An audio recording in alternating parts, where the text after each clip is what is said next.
اور اس وجہ سے سیاست دین کے اندر داخل ہے۔ کہ مسلم قیادت کو بڑھانے میں ایک طرف ہم اس بات کی کوشش کریں اور پوری ملت کو مل کر کوشش کرنا چاہیے۔ Hello and welcome to I am voice, میں محمد زکریہ۔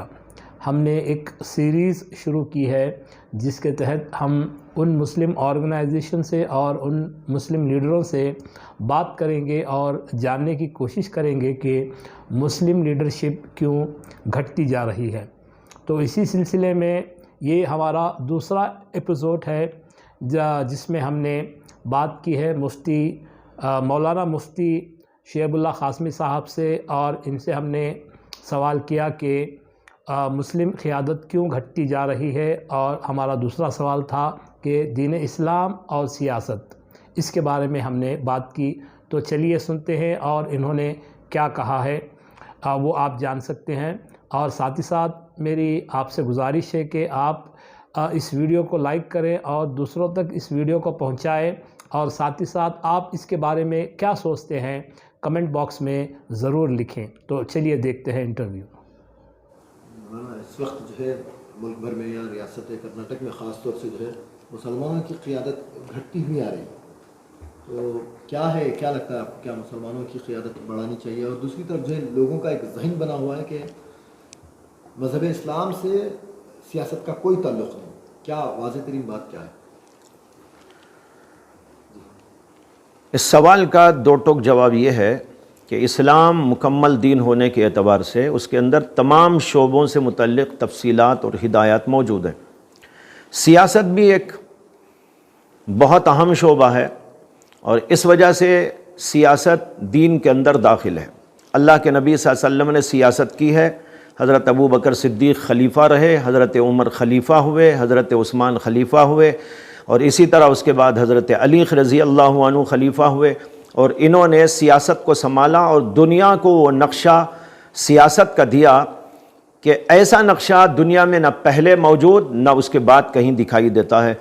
اس کا مطلب صاف و صریح طور پر یہ ہے کہ دین اسلام کے اندر سیاست موجود ہے۔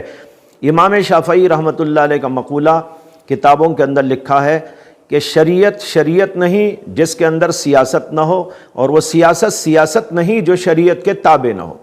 اصل بات یہ ہے کہ لوگوں کے ذہنوں میں موجودہ سیاست کو سامنے رکھتے ہوئے یہ نقشہ پیدا ہو جاتا ہے کہ ایسی سیاست تو اسلام میں نہیں ہے، جہاں مار توڑ ہو، ناانصافی ہو، ظلم ہو، غلط کاریاں ہوں۔ اس کو دیکھ کر لوگوں کے ذہنوں میں پیدا ہو جاتا ہے کہ بھائی ایسی سیاست نہیں۔ واقعی ایسی سیاست تو شریعت میں نہیں ہے، لیکن شریعت کے اندر واقعی سیاست موجود ہے، اور وہ ایسی سیاست ہے کہ جس سے کہ امن، امان اور انصاف کا بول بالا ہوتا ہے، اور ساری دنیا کے اندر امن و سلامتی قائم ہو جاتی ہے۔ رہا یہ سوال کہ مسلم قیادت کو بڑھانا، یہ تو بہت اہم بات ہے کہ ہم مسلم قیادت کو بڑھائیں۔ ہمارے نوجوانوں میں ماشاءاللہ ایسے بہت سارے لوگ موجود ہیں۔ اگر ہم کوشش کریں ایسے نوجوانوں کو سامنے لانے کی جو ملک اور ملت کے لیے غمخواری رکھتے ہیں، ہمدردی رکھتے ہیں، تو ایسے لوگ آگے بڑھ کر بہت بڑا کام کر سکتے ہیں۔ لیکن اس سلسلے میں ایک بات ضرور عرض کرنا چاہوں گا کہ مسلم قیادت کو بڑھانے میں ایک طرف ہم اس بات کی کوشش کریں اور پوری ملت کو مل کر کوشش کرنا چاہیے کہ تعداد میں اضافہ ہو، اور دوسری طرف اس بات کی بھی کوشش ہونی چاہیے کہ جو لوگ اس سلسلے میں آگے آئیں وہ کچھ صفات رکھنے والے بندے ہوں، ان کے اندر اللہ کا ڈر ہو، اللہ کا خوف ہو، ملک اور ملت سے ہمدردی و غمخواری ہو۔ وہ محض اپنا پیٹ پالنے کے لیے نہ آئیں بلکہ ملک اور ملت کی خدمت کے لیے آئیں۔ ان کے اندر ہمدردانہ جذبات ہوں، غمخواری کے جذبات ہوں، اور جو ہے لوگوں کو آگے بڑھانے کی فکر کریں، اور انصاف کا بول بالا کرنے کا ان کے اندر جذبہ موجود ہو۔ ایسے لوگوں کو سامنے لانے کی کوشش کرنا چاہیے۔ یہ کوشش انتہائی ضروری ہے، اس لیے کہ جب اچھے لوگ سیاست میں آئیں گے، دنیا کے اندر امن و سلامتی قائم ہوگی، ظلم کا دور دورہ ختم ہوگا۔ اس کے بجائے غلط لوگ آئیں گے تو نتیجہ غلط ہی ہوگا۔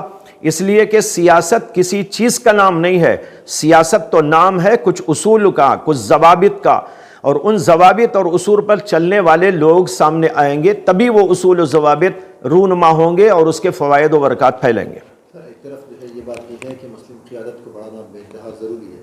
بعض اوقات ایسا ہوتا ہے کہ جس حلقے میں ایک مسلم امیدوار جیت سکتا ہے، وہیں جو ہے مخالف سیاسی جماعتیں عمداً دوسرے مسلم امیدوار کو کھڑاتے ہیں اور دونوں ہی جو ہے لوٹ جاتے ہیں، وہاں پر جو ہے فرقہ پرست طاقتوں کا وجود سامنے آ جاتا ہے۔ تو اس پر کس طرح سے عمل ہونا چاہیے؟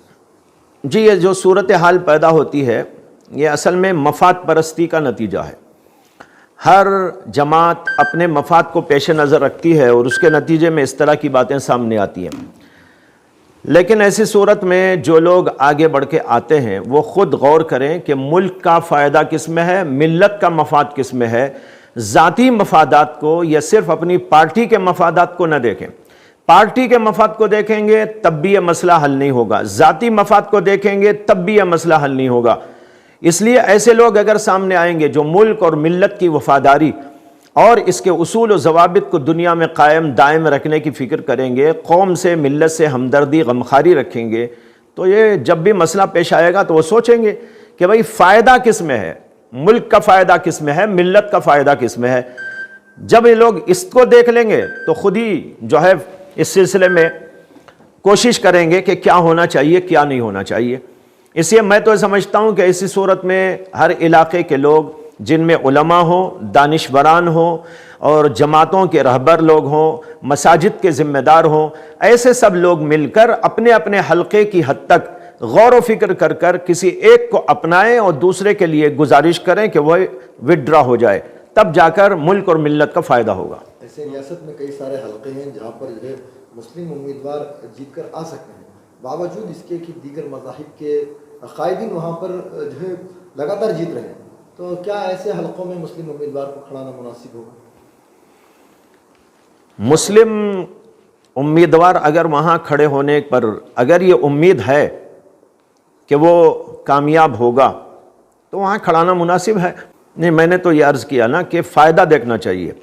اگر ہمارا امیدوار وہاں جا کر کامیاب ہوگا اور وہ کام کر سکے گا تب تو الحمدللہ بہت اچھی بات ہے، لیکن اگر ایسی امید نہیں ہے تو پھر وہاں جانے اور کام کرنے کا فائدہ نہیں ہے، یہ بول رہا ہوں میں۔